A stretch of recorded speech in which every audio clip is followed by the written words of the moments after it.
श्री कृष्ण कहते हैं, कोई भी निर्णय लेते समय हमेशा उन लोगों से बात करें जिन पर आप भरोसा करते हैं, जो आपके मित्र, परिवार सदस्य, आपके शिक्षक हो सकते हैं। हमें अपने जीवन में संतुलन बनाए रखना होगा। इसलिए जहां आप बहुत खुश या बहुत दुखी महसूस कर रहे हो, तो कोई निर्णय ना लें। ऐसी स्थिति में लिया गया निर्णय अधिकतर आपको सबसे बड़ी स्थिति में ले जाता है। श्री कृष्ण कहते हैं कि विषय वस्तुओं के बारे में सोचते रहने से मनुष्य को उनसे आसक्ति हो जाती है। इससे उनमें कामना यानी इच्छा पैदा होती है और कामनाओं के विघ्न आने से क्रोध की उत्पत्ति होती है। इसलिए कोशिश करें कि विषय शक्ति से दूर रहते हुए कर्म में लीन रहा जाए। दोस्तों, जब भी आपको गुस्सा है तो कोई काम में लीन हो जाए, जिससे आपका गुस्सा शांत हो जाएगा और आप क्रोधित नहीं होंगे। श्री कृष्ण कहते हैं, एक अच्छा इंसान अपनी अच्छाई द्वारा जो काम करता है वह उसके वातावरण में फैलता रहता है। उसे देखकर आगे भी लोग इस तरह का कार्य करने की कोशिश करते हैं। कोई भी महान व्यक्ति जो भी कार्य करता है, सामान्य व्यक्ति उसके नक्शे कदम पर चलते हैं और वह अनुकरणीय कृतियों द्वारा जो भी मान स्थापित करता है उसका अनुसरण पूरी दुनिया करती है।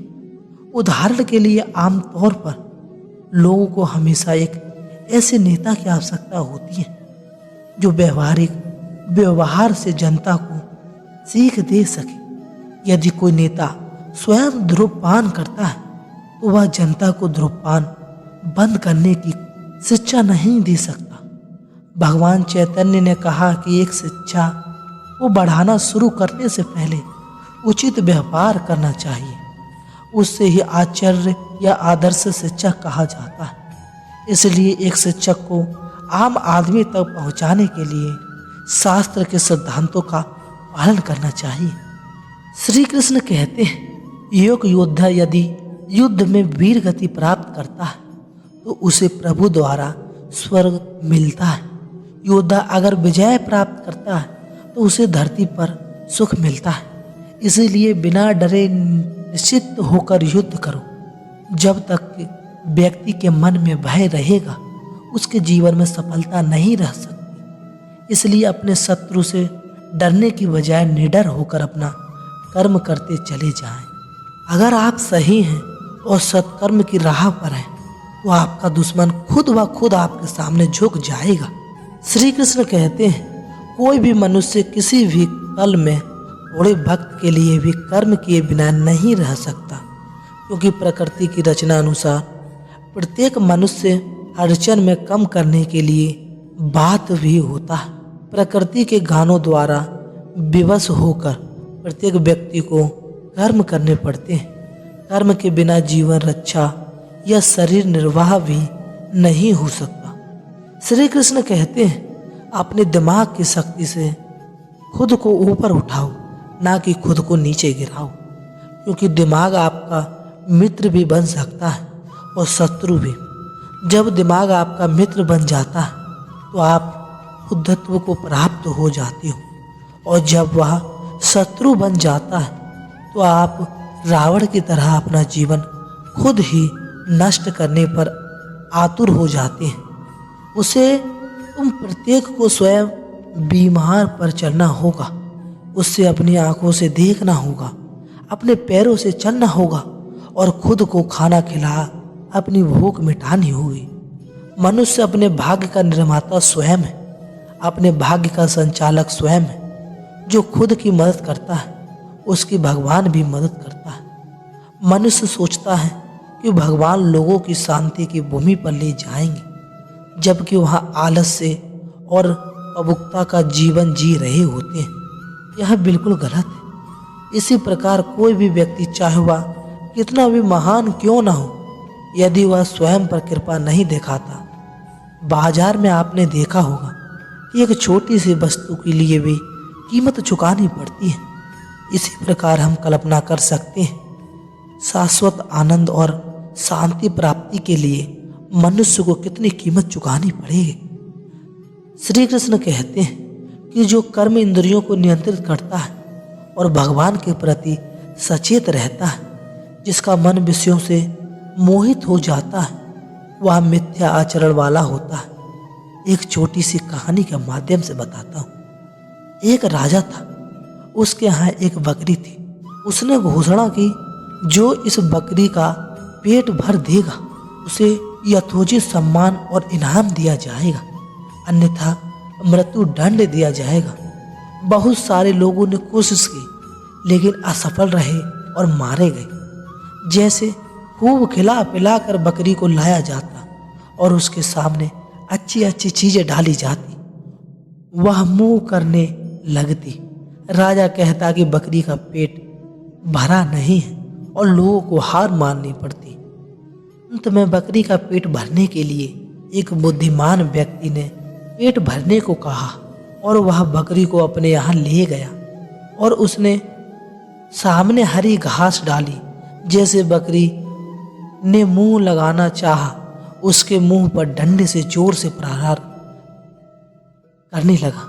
इस प्रकार कई दिनों तक बकरी की प्रशिक्षण की जीत दी। जैसे बकरी मुंह लगाना चाहे, डंडा देखते ही विचार बदल दिया। अब वह आदमी बकरी को लेकर राजा के पास गया और राजा से कहा, बकरी का पेट भर गया है। राजा ने बकरी के सामने हरी भरी घास डलवाई, लेकिन बकरी ने डंडा को देखकर उसे खाने का उपक्रम नहीं किया।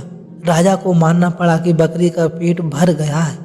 हमारे इंद्रियां ही वह बकरी है। जब तक इसके सामने इसके उपयोग की चीज मिलती रहेगी, यह मुंह फेरती रहेगी। इसका पेट तब भरेगा जब गुरु का डंडा इन पर पड़ेगा, तभी बकरी की तरह नियंत्रण में आ जाएगी। भगवान श्री कृष्ण कहते हैं, कोई भक्त मेरे लिए प्रेम से पत्र पुष्प फल जल आदि अर्पण करता है, उसे शुद्ध बुद्धि प्रेमी शक्ति का प्रेम पूर्वक अर्पण किया हुआ वह पत्र पुष्प आदि में सुगंध रूप से प्रकट होकर प्यार सहित स्वीकार करता हूँ। श्री कृष्ण कहते हैं, जिस मनुष्य द्वारा किसी को कष्ट नहीं पहुँचता, न ही कोई नुकसान होता है, जो सुख दुख तथा भय चिंता से संभव रहता है, ऐसा मनुष्य मुझे अत्यंत प्रिय है। भगवान श्री कृष्ण कहते हैं, सभी धर्म को त्याग दो और केवल मेरी शरण में आओ, मैं तुम्हें सभी पापों से मुक्त करा दूंगा। शोक मत करो, न ही घबराओ। श्री कृष्ण कहते हैं, इस संसार में ज्ञान के समान पवित्र करने वाली कोई वस्तु नहीं है। जिसने योग की पूर्णता प्राप्त कर ली, वह समय के साथ इसे अपने भीतर ही पा लेता है। ज्ञान स्वयं को शुद्ध करने का सबसे शक्तिशाली उपकरण है। ज्ञान के माध्यम से ही व्यक्ति अभिमान पर काबू पा सकते हैं और ज्ञान प्राप्त कर सकता है। श्री कृष्ण कहते हैं, जिसे सभी प्राणी दिन मानते हैं, वह बुद्धिमानों के लिए अज्ञान की रात है, और जिसे सभी प्राणी रात मानते हैं, वह आत्मनिरीक्षण करने वाले ऋषि के लिए दिन है। यह हमें सिखाती है कि आपके लक्ष्य के प्रति के लिए कब रात और कब दिन है, और आपको हमेशा अपने कर्मों में समर्पित रहना चाहिए। श्री कृष्ण कहते हैं, किसी को युद्ध में मृत्यु से नहीं डरना चाहिए, क्योंकि जीत और हार दोनों अत्यंत आध्यात्मिक विकास और मुक्ति को ओर ले जाते हैं। इससे हम सीख सकते हैं कि बिना किसी डर के हमें अपने कर्तव्य का पालन करना चाहिए, और जीवन में भी जो पीना है उसके बिना किसी डर के प्राप्त करने के लिए हमेशा मेहनत करनी चाहिए।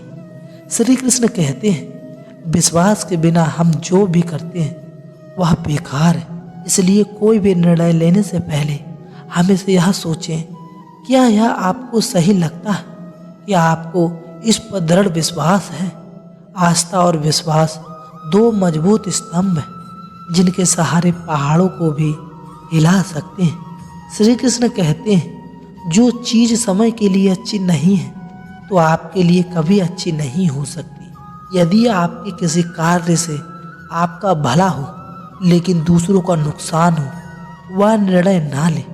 श्री कृष्ण कहते हैं, महापुरुष जो कर्म करता है सामान्य मनुष्य उसका अनुसरण करता। भगवान कृष्ण को इसीलिए भगवान माना जाता है क्योंकि श्री कृष्ण ने अपने लक्ष्य समान व्यक्ति से कहीं अधिक उसे रखे।